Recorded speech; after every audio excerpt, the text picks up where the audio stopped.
These are 5 of the best Hoka shoes for walking in 2026. These include the HOKA Transport 2, which Hoka have designed specifically for walking only, down to the Gaviota 6, the popular Clifton 10, and some other models that you may not be familiar with. If we look at the HOKA Transport 2, first of all, what it does really well is that it has less cushioning overall than what you typically see in a Hoka shoe. That means that you get a better ground contact feel. It doesn't feel as unstable underfoot when you're walking or when you're standing for long periods of time. It's got nice speed laces on top for convenience, and it's got a slip-in feature in the heel, which is very similar to what we see in Skechers slip-in, so it's very convenient overall with that combination. However, there are some downsides to this shoe. One is it's very narrow in the toe box. Even though it comes in a wide version, it does still taper too much. Now it has a very stiff forefoot, which can be really useful for people who need some protection in the ball of the foot. However, the aggressive toe spring, which is where the toe curves upward in the shoe, can be a little bit too aggressive for people who have sensitivity around the big toe joint. Now, this is the perfect shoe for walking in the city, but it can also be used for walking in urban trails or on light forest paths, and that's thanks to the Vibram Mega Grip that's underneath the shoe. Now, Vibram provides some of the best grip and outsoles on the market. It also has some light 2 to 3 millimeter lugs, which give you excellent traction, and it's relatively flat, which means that you can move from urban areas onto forest paths without any concerns. But otherwise, an excellent option from Hoka if you've got a slightly narrower foot and you want something that's not as max cushion and a little bit more discreet overall. Then in contrast to that, we have the Hoka Gaviota 6.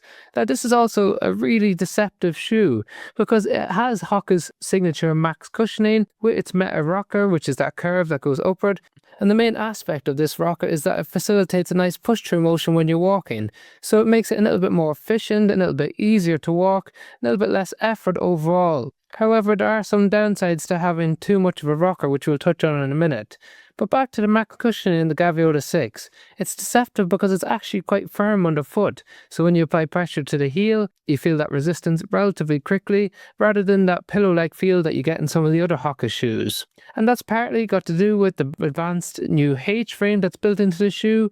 Now the H-frame runs along either side of the midsole and through the middle to provide stability torsionally, but also focuses on keeping your foot centered in the shoe as you move. It combines that with some sidewalls, which is where the midsole comes up along the heel on the outside and the inside. Again, wrapping around your foot, helping to control pronation moments and keeping you centered in the shoe as you move. So a really good modern form of stability within a shoe. So these stability factors increase the stiffness of the shoe, increase the firmness of the cushioning. And on top of the shoe, we've got plenty of space in the toe box. It's the widest of all 5 shoes that we're going to talk about in terms of the space in the toe box. This is great for allowing your toes to splay, encouraging a more natural gait pattern. It's very stiff in the forefoot as well.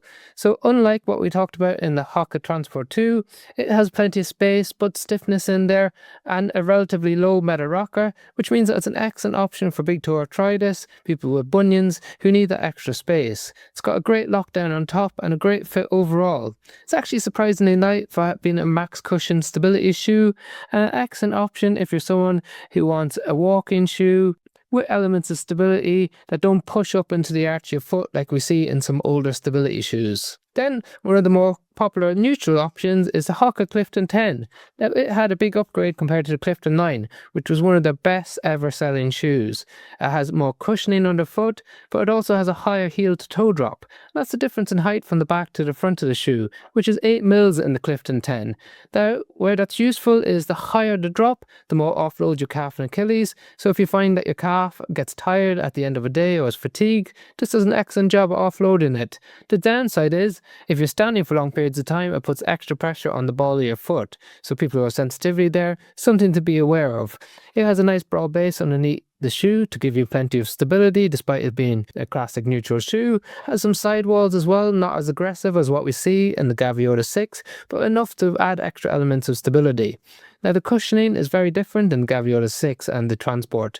It's much softer, you sink into it a lot more. It's not too squishy or unstable, but it just gives you that nice, comfortable feel if you're standing or walking in this shoe for hours. On top of the shoe, it sits somewhere in between the Transport and the Gaviota in terms of the amount of space in the toe box, but it does come in a wide version as well. It's got a nice breathable upper mesh on it, and it's a very versatile shoe. It can be used for everyday walking, everyday standing, but it also can be used for easy runs, 0 to 5k if you're interested in having a shoe that does it all. So this is one of our top recommendations to people if they're looking for a relatively lightweight, neutral shoe with plenty of cushioning that's nice and plush underneath your foot. Now, if you're someone who needs a little bit of stability, a little bit of support, but you still want a really lightweight shoe, well then this is where the Hoka Rahi 8 comes into play. Again, it had a big update compared to the previous model with a bit more cushioning underfoot that's a little bit softer than what we saw in the Arahi 7. So it now feels more similar to the Clifton 10 in terms of the feel of the cushioning, just slightly firmer underfoot. It also has a H frame that we see in the Gaviota 6, but it's not as stable or as rigid underfoot, so there's a little bit more give in it despite having very similar technology. On top of the shoe, it tapers a little bit too much for my liking, but it does come in a wide version as well. It's got a really lightweight, breathable, engineered mesh on top. So this is a shoe that's perfect for people who just need subtle elements of stability. So you get discomfort in your arch at the end of the day, your foot just feels a little bit tired or fatigued when you've been standing on your feet for long periods. This adds that extra element of stability and support to your foot so that it doesn't have to work as hard after spending hours on your feet. It also has a nice little groove on the back of the heel, so it's a better option for people who have sensitivity around their Achilles or any Haglund's issues.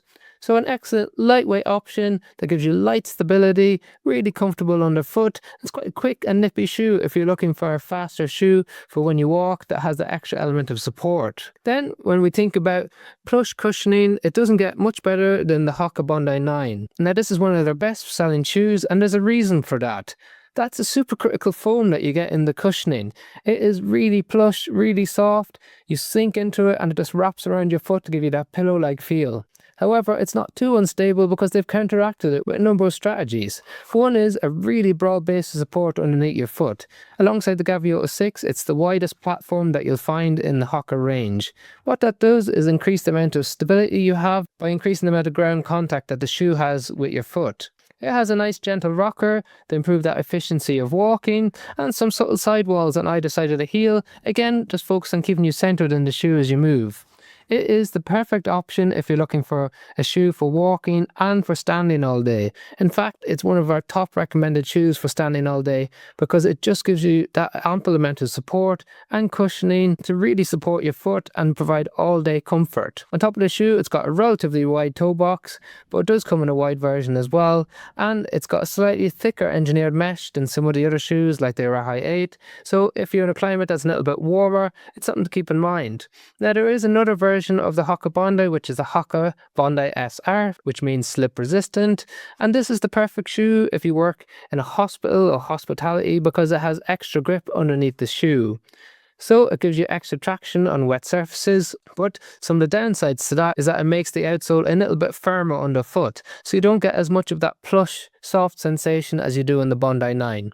I'll link it in the description if you want to check it out. But otherwise, the Bondi 9 is a top option for walking and standing all day. So when you're thinking about the best options, if you're looking for a very walking specific shoe that's lightweight and very convenient, the HOKA Transport 2. If you're looking for some max stability and max cushioning that's firm, then the Gaviota 6. If you're looking for a neutral cushion shoe, look no further than the Clifton 10, a lightweight stability shoe, then the Arahi 8, and the best shoe for walking and standing all day, the Hoka Bondi 9. But let me know your thoughts in the description below. Have you tried any of these? Which do you find more beneficial for you? All the shoes are linked in the description if you want to check out the latest price on Amazon, as that changes all the time. And we do have a monthly newsletter with the updates on the latest shoe releases and what shoes we can find on sale at the time that we always recommend to our patients. You can sign up for that in the description below as well. And finally, if you're new to the channel or you watch us regularly and you haven't subscribed, please do, as it's a single thing that you can do for free that makes the biggest difference to our channel. Thank you very much for watching.